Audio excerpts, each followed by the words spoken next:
Hello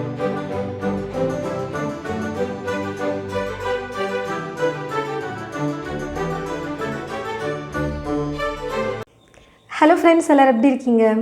ஊர்லேருந்து அண்ணி வராங்க, அதாவது என்னுடைய நாத்தனார், என்னோடய ஹஸ்பண்டோடைய அக்கா குட்டீஸ் வந்து வராங்க. இன்றைக்கி வரப்போகிறாங்க.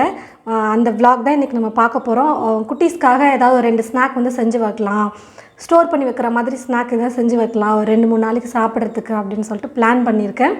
சிம்பிளாக வீட்டில் என்ன இருக்குது அப்படிங்கிறத பார்த்து நான் வந்து பண்ணேன். அவல் இருந்துச்சு, அவல் வச்சு மிக்சர் வந்து செய்யலாம் அப்படின்னு சொல்லிட்டு பிளான் பண்ணியிருக்கேன். அப்புறம் அரிசி மாவு இருக்குது, பொட்டுக்காட்டிலே இருந்தது, முறுக்கு வந்து பண்ணிக்கலாம், சாப்பிட கொஞ்சம் நல்லாயிருக்கும் இல்லையா அப்படின்னு சொல்லிட்டு 2 செய்யலாம் அப்படின்னு பிளான் பண்ணியிருக்கேன். அதுக்கப்புறம் அவங்க வந்ததுக்கப்புறமா சூடாக நம்ம வடை, அதுக்கப்புறம் வேறு ஏதாவது அவங்க குட்டீஸ் வந்து கேட்பாங்க.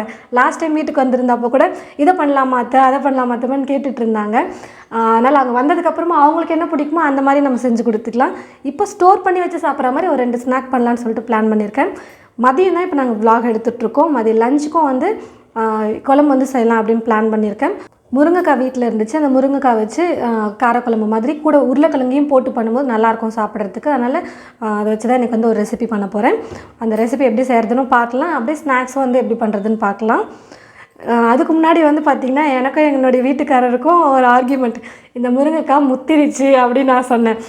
ஏன்னா ரொம்ப மொத்தமாக இருக்குது, ரொம்ப இதுவாக கெட்டியாக இருக்கிற மாதிரி இருக்குது. அதனால் நான் சொன்னேன், இல்லை இது முருங்கைக்காவே இப்படி தான் வரும், இந்த சைஸ், இந்த முருங்கைக்காய் இப்படி தான் இருக்கும், நீ வந்து செய்ய முத்தில் நல்லா தான் இருக்கும் சாப்பிட்றதுக்கு அப்படின்னு என்கிட்ட ஒரே ஆர்கியூமெண்ட். 2 பேரும் அதனாலே வீடியோ எடுக்கிறதுக்கு முன்னாடியே கட் பண்ணி பார்த்துட்டு பாரு நல்லா தான் இருக்குது, செய்யலாம், சாப்பிட முடியும் அப்படின்னு சொல்லிட்டு இருந்தார்.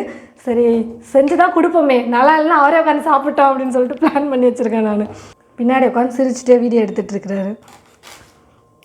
வெங்காயமும் 2 வெங்காயம் கட் பண்ணி வச்சுட்டேன். இப்போ இந்த முருங்கைக்காயும் கட் பண்ணி போட்டுக்கலாம்.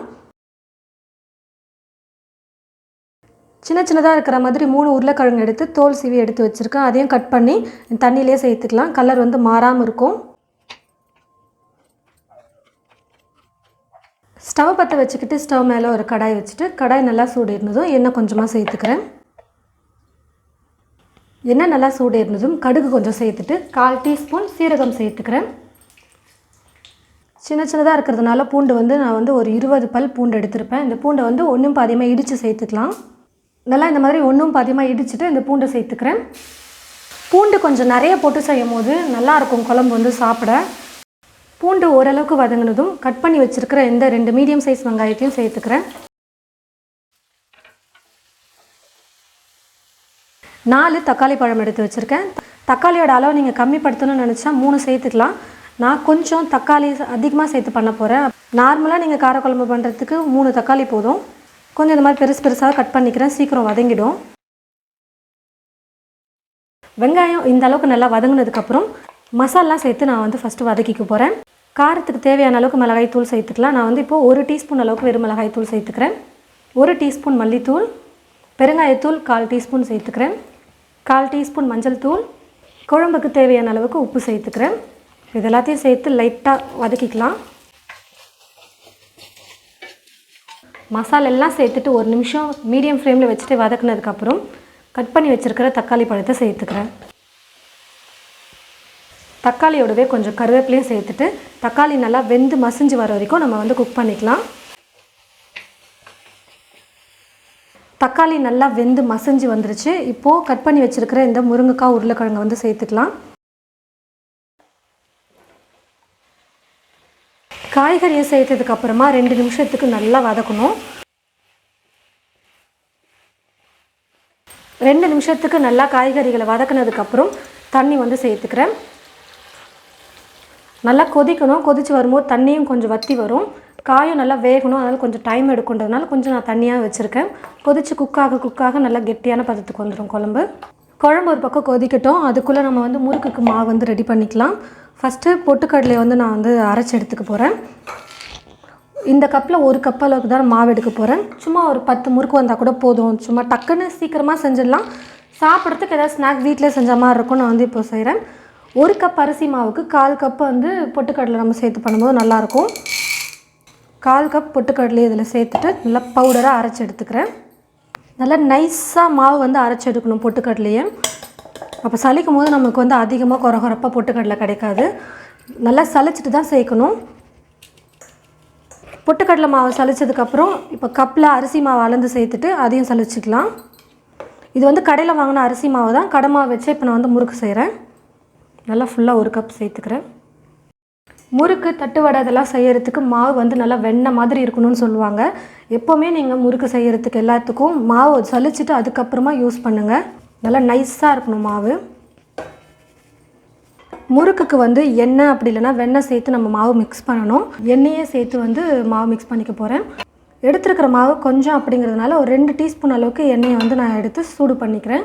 நல்லா சூடாக எண்ணெயை சேர்த்துட்டு மிக்ஸ் பண்ணும்போது முறுக்கு வந்து நல்லா மொறுமொறுப்பாக இருக்கும்.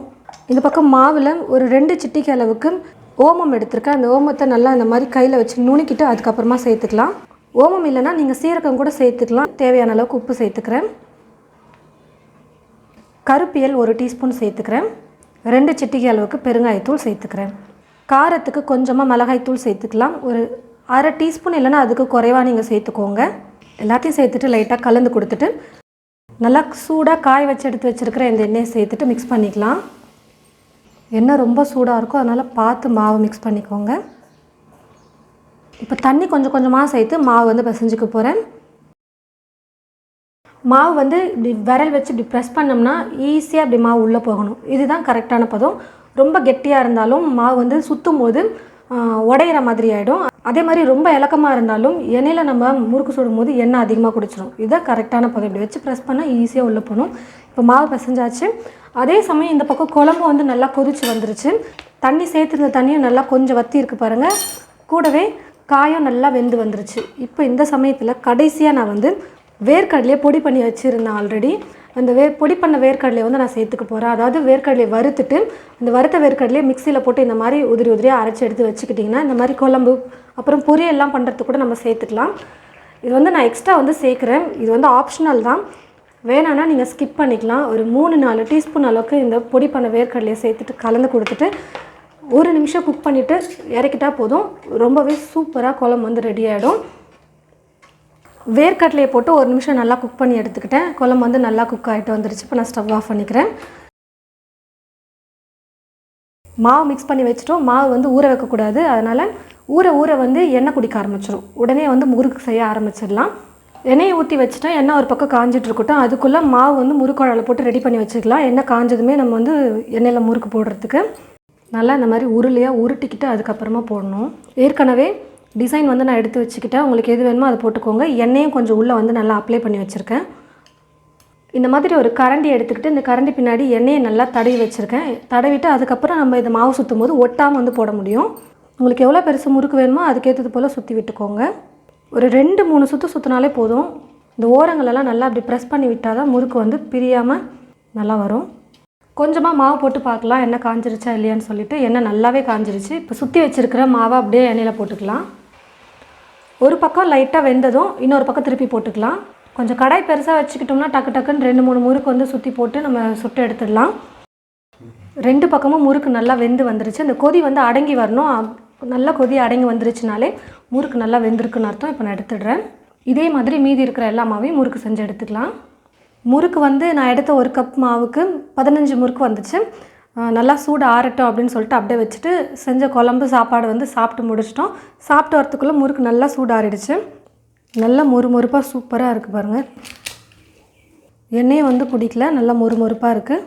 பொட்டுக்கடலை முறுக்கு ரெடி பண்ணியாச்சு. இப்போ அடுத்து தான் அவல் மிக்சர் வந்து செஞ்சுக்கலாம். இதை நான் ஒரு கவரில் போட்டு வச்சுட்டா கொஞ்சம் நமுத்து போகாமல் இருக்கும். கிளைமேட் வேறு கொஞ்சம் சரியில்லை, அதனால் கொஞ்ச நேரம் வச்சாலே நமுத்துரும். அதனால் டக்குன்னு சூடு ஆறுனதும் கவரில் போட்டு வச்சிடலாம்.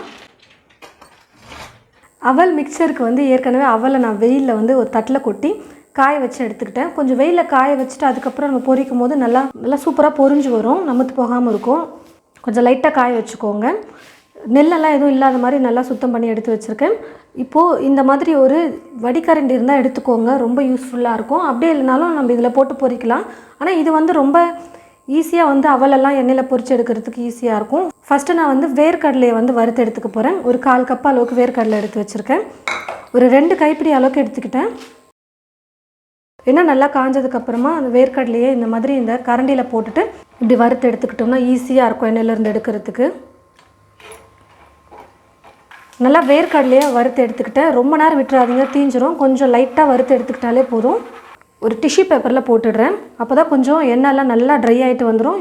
சாப்பிடும் போது எண்ணெய் இல்லாமல் இருக்கும். திரும்பவும் இந்த கரண்டியை உள்ளே வச்சுட்டு நம்ம பொட்டுக்கடலையை வறுத்து எடுத்துக்கலாம்.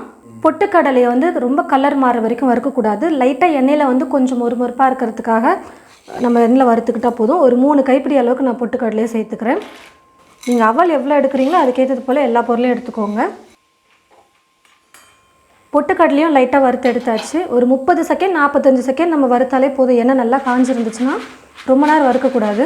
இதையும் இப்போ டிஷ்யூ பேப்பரில் போட்டு கொஞ்சம் எண்ணெயை ட்ரை பண்ணி எடுத்துக்கிறேன். இப்போ கொஞ்சம் கொஞ்சமாக அவல் வந்து இந்த கரண்டியில் போட்டு நம்ம பொரிச்சு எடுத்துக்கலாம். முக்கியமாக இதெல்லாமே நம்ம எண்ணெயில் போட்டு அப்படியே கரண்டி வச்சு எடுத்துடலாம். ஆனால் அவல் போட்டு ஜல்லி கரண்டி வச்சு எடுக்கும் போது ரொம்ப லேட் ஆகும், அதுக்குள்ளே தீஞ்சிரும். இந்த மாதிரி கரண்டி வச்சு நம்ம பொரிக்கும் போது ரொம்ப ஈஸியாக இருக்கும். கொஞ்சம் கொஞ்சமாக நான் வந்து எண்ணெயில் போட்டு பொரிச்சு எடுத்துக்கிறேன். நல்லா பொரிஞ்சு வந்துருச்சு. இப்போ நான் எடுத்துக்கிறேன். இப்போ எண்ணெயில் ஒரு அவல் கூட இருக்காது. அதே மாதிரி கலர் நல்லா மாறாமல் வெள்ளையாகவும் நல்லா மொறுமொறுப்பாகவும் பொரிச்சு எடுக்க முடியும். இதே போல் மீதி இருக்கிற எல்லா அவலையும் நான் வந்து பொரிச்சு எடுத்துக்கிறேன். அவலையும் வறுத்து எடுத்துக்கிட்டேன். அப்புறமா கடைசியாக நான் வந்து எண்ணெயிலே கொஞ்சம் கருவேப்பிலையை போட்டு நான் பொரிச்சு எடுத்துட்டேன். நல்லா மொறுமொறுப்பாக வர வரைக்கும் வறுத்து எடுத்துக்கணும். இப்போ கொஞ்சம் காரத்துக்காக மிளகாய்த்தூள் சேர்த்துக்கிறேன். எல்லாத்தையும் ஒரே பாத்திரத்தில் போட்டு வச்சுருக்கேன். பொட்டுக்கடலை, வேர்க்கடலை எல்லாத்தையும். காரம் உங்களுக்கு எவ்வளோ வேணுமோ அதுக்கேற்றது போல் நீங்கள் மிளகாய்த்தூள் சேர்த்துக்கலாம். உப்பு தேவையான அளவுக்கு சேர்த்துக்கிறேன். இப்போ இது எல்லாத்தையும் சேர்த்து நல்லா நம்ம வந்து மிக்ஸ் பண்ணி விட்டுக்கலாம். நான் வந்து இப்படி மூடி போட்டு நல்லா இப்படி குலுக்கி விட்டாலே நல்லா மிக்ஸ் ஆகிடும்னு சொல்லிட்டு இப்படி பண்ணிக்கிறேன். உப்பு மிளகாத்தூள்லாம் சேர்த்து நல்லா மிக்ஸ் பண்ணியாச்சு. கடையில் நம்ம வாங்கி சாப்பிடும்போது இந்த அவல் வந்து பார்த்திங்கன்னா எல்லோ கலரில் இருக்கும். மஞ்சள் தூள் கொஞ்சம் போட்டு மிக்ஸ் பண்ணும்போது அது வந்து கலர் வந்து கொஞ்சம் மாறி இருக்கும். நான் வெறும் இப்போ உப்பு மிளகாய்த்தூள் மட்டும் சேர்த்துருக்கேன். கடைசியாக எல்லாத்தையும் மிக்ஸ் பண்ணதுக்கப்புறமா இந்த கருவேப்பிலையை சேர்த்துக்கலாம். ஃபஸ்ட்டே நம்ம கருவேப்பிலை சேர்த்துட்டு மிக்ஸ் பண்ணும்போது ரொம்ப தூளாக உடஞ்சிரும், மொறுமொறுன்னு இருக்கிறதுனால. எல்லாத்தையும் மிக்ஸ் பண்ணிட்டு கடைசியாக லைட்டாக கலந்து கொடுத்துக்கிட்டா போதும். அவல் மிக்சர் ரொம்பவே சூப்பராக ரெடி ஆகிடுச்சு. ரொம்ப சிம்பிள். இது நல்லா சூடு ஆறுனதுக்கப்புறமா நம்ம ஒரு கவரில் போட்டு வச்சிட்டோம்னா நல்லா நமுத்து போகாமல் மொறுமொறுன்னு இருக்கும். வீட்டில் ஸ்நாக்ஸ் கேட்கும் போதெல்லாம் நம்ம இதை போட்டு கொடுக்கலாம். ரொம்ப ஈஸியாக ஒரு கப் மாவு வச்சு நம்ம டக்குன்னு ஒரு 2-3 நாளைக்கு முறுக்கு வந்து செஞ்சு வச்சாச்சு. கொஞ்சமாக அவல் எடுத்து அவல் மிக்சரும் செஞ்சு முடிச்சாச்சு. இப்போ வீட்டுக்கு வர குட்டீஸ்க்கு ஒரு 2 நாளைக்கு வந்து ஸ்நாக்ஸ் எதுனா கேட்டாங்கன்னா நம்ம இதை போட்டு கொடுக்கலாம். இந்த vlog உங்களுக்கு ரொம்ப பிடிச்சிருக்குன்னு நினைக்கிறேன். நான் பண்ண இந்த 3 ரெசிபியும் நீங்கள் மறக்காமல் ட்ரை பண்ணி பார்த்துட்டு எப்படி இருக்குன்னு சொல்லிட்டு கமெண்ட்ஸில் வந்து சொல்லுங்கள். அடுத்த vlogல பார்க்கலாம்.